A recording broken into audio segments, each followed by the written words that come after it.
সকালবেলা ঘুম থেকে উঠে ফ্রেশ হওয়ার পরে সবার প্রথম চিন্তা হচ্ছে অফিসের জন্য কি লাঞ্চ প্যাক করব।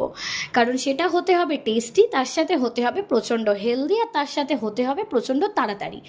কারণ লাঞ্চ রেডি করে তারপর নিজে ব্রেকফাস্ট করে রেডি হয়ে বেরোতে হবে টাইমের মধ্যে অফিসে, নইলে টাইমে গিয়ে অফিসে পৌঁছাতে পারবো না। তাই জন্য রুটি তরকারিটাই আমার কাছে একটা হেলদিয়েস্ট অ্যান্ড ইজিয়েস্ট অপশন বলে মনে হয়।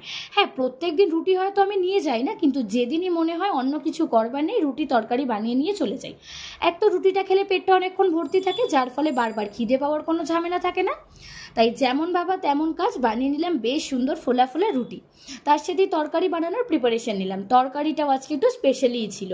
পেঁয়াজ কেটে মশলা দিয়ে তার সাথে বেশ ভালো করে মশলাটা কষিয়ে নিয়ে ডিম আর আগের দিনের কিছুটা চিকেন বেঁচেছিল সেই চিকেনটা অ্যাড করে সেদ্ধ করে রাখা তড়কা ডাল বা মুগ কড়াই দিয়ে তড়কা বানিয়ে নিলাম।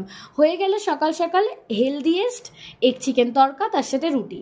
আর অ্যাজ আ ফ্রুটস আমি আজকে কেটে নিয়ে গেছিলাম একখানা আপেল। তো সব মিলিয়ে এটাই ছিল আজকের আমার লাঞ্চ। আমি এবার তাড়াতাড়ি লাঞ্চটা প্যাক করে নিই, তারপরে আবার ব্রেকফাস্ট করে বেরোই অফিসে। তোমরা জানো ভিডিওটা কেমন লাগলো। টাটা।